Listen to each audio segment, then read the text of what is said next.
I'm sure you've seen a million trends video already, but in this one, we are actually gonna look at which trend are worth investing in. The ones that will still make sense next year, not just for a few months. So before you will spend your money on anything trendy, let's see which ones are actually going to survive.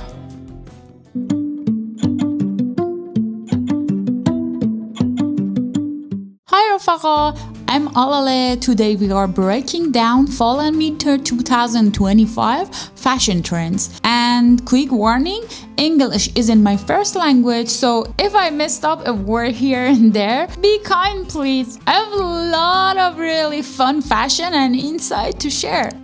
In this video, I'm gonna try to guess which trends are basically going to blow up, the ones everyone will end up wearing, and which one will stay more niche and not really everyone's taste. So here's something important.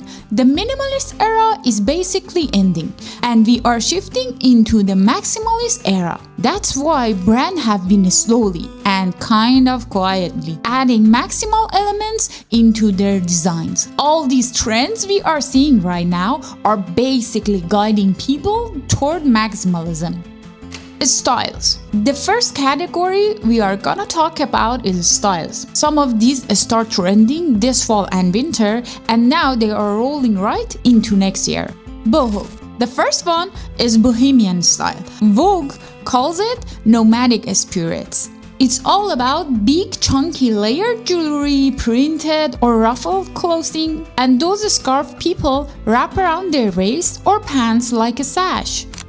Another style that quietly rising is what they call summer goth, which got a boost from Wednesday series. The darker side is all about black outfits and makeup, and the romantic Victorian side brings in lace, tulle, ruffled colors, that dreamy but dramatic vibes. And right next to that is a pirate-inspired style, which blends that romantic Victoria feeling with a bit of boho energy. Western. Another growing trend is the cowgirl or western look. A lot of fringe, tassel, and texture pieces. Depends on how you style it, the same time can feel boho, western, or even pirate. So you can't really say an item belongs to just one look. Academic. The only style that really stands on its own is the academic or preppy chic vibe. Think campus-inspired outfit, polo shirts, sweaters layered on top, varsity jacket with team or school logos, and loafers are a big part of this style. Materials. Now let's talk about materials we will be seeing this fall and winter. Fur. The first one is fur. It became trendy last year because of the whole mob life aesthetic. At first, it was all about full fur coats, but this year you will see it more in accessories, hats, scarf, bags, which I think is really fun and stylish. But if these accessories blew up, you will see them everywhere, especially in cheap, low-quality version. And that can make the trend look overdone really fast. We are also seeing fuzzy synthetic materials, the ones that looks kind of a bath mat. I honestly don't like them at all. It literally looks like someone is wearing a bathrobe.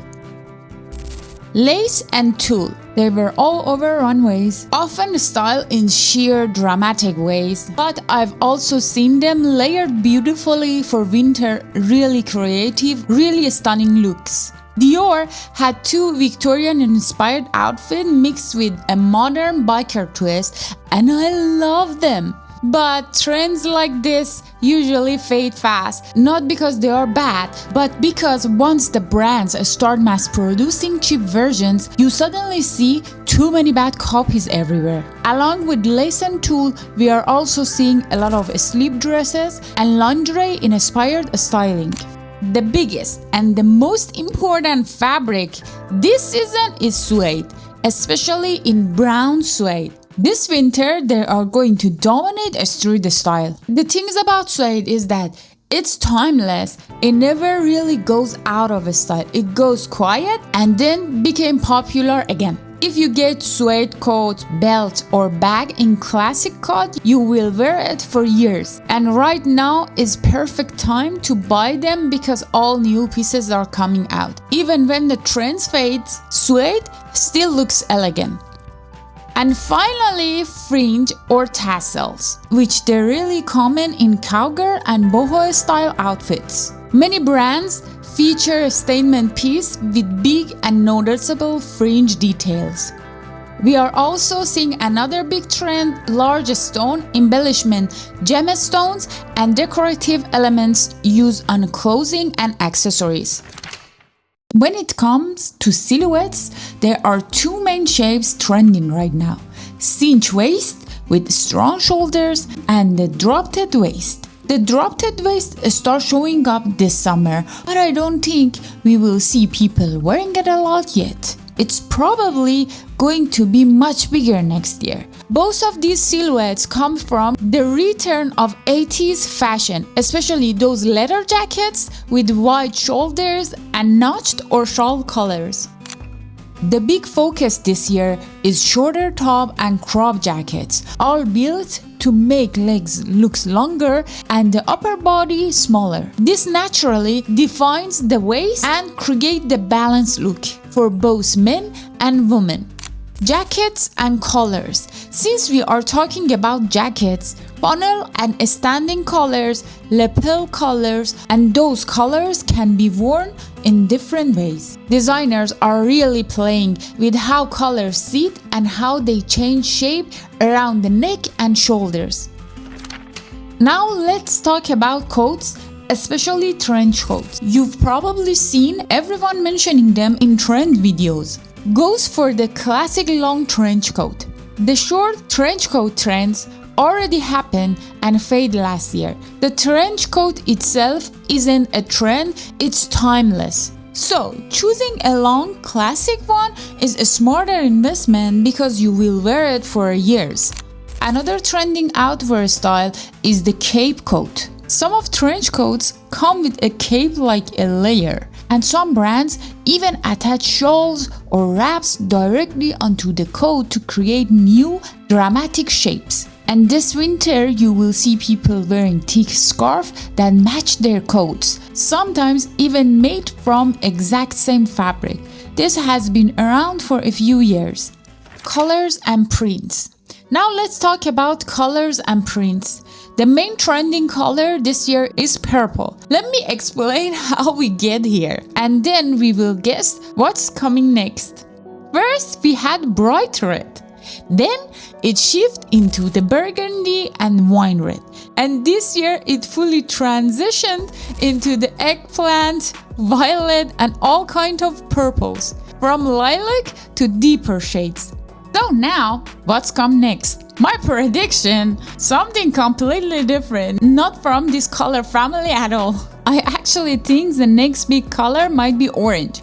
I noticed it in Hermes Shanghai Runway, and when I went back to review shows, I kept seeing orange popping up in unexpected places. So yeah, my guess for next season is orange. Let's see if I'm right or completely off. Another big color this year is mocha mousse, a dark brown with a purplish undertone. It's not a warm orange brown, it's muted, elegant, almost grayish. And of course, because of all popularity of matcha, that green is popping up in some shows. You also see olive green, which is timeless and chic for winter. And another lighter green shade that I don't know the exact name for, but it was in almost every single show at the Paris Fashion Week, and it's already showing up in a street style too. Now for prints. Polka dot is a popular print this year. Animal prints are back. Last year was leopard, this year is cow print, zebra, and snake. If you like them, the best way to wear them is in a small dose. Bags, belt, shoes. And because of the 90s fashion and the grunge comeback, you will also see big plaid and tartan fabric all over runways as well. Shoes. Now let's talk about shoes. Those peep-toe boots, the ones with the front toe slightly open, honestly, what a weird design. I mean, open-toe boots for winter? That makes no sense. For summer, sure, but not cold weather. Then we have a slouchy boots, which comes from that pirate style influence. They are cool, but not easy to style. They don't go with everything. Wedge shoes and shoes with a very unusual soles and heels are also trending. Sneakers are getting slimmer and more retro, especially the ones inspired by boxing or wrestling shoes with that higher calf. These will be more popular in winter than in summer. And of course, the biggest trend, loafers. You will keep seeing them all over street style and runways. Moving to the bottom half, the midi pencil skirts is definitely having a moment. And sleeve dresses, when layered or styled with jackets, basically create the same pencil skirt shape silhouettes. People say pencil skirts can be tricky and not flattering for everyone, and that's kind of true. You also see capri pants and Bermuda shorts this winter, but they will really take off more in spring and summer. A few quick mentions. Bags. Big slouchy bags with no structure are coming back, the kind that tuck under your arm. Sweaters. Vintage inspired patterns knit an argyle sweater for preppy vibe. Statement belts. Very maximalistic, the belts become part of the outfit, not just an accessory. Neck accessories, fall and winter are perfect for this. We saw a lot of it in men's fashion week. Ties, bow ties, unusual neck pieces, all part of the maximalist movement. Logos. Brands are putting their logos back on clothes and accessories, like the J'adore Dior pieces and Chloe belts and many others.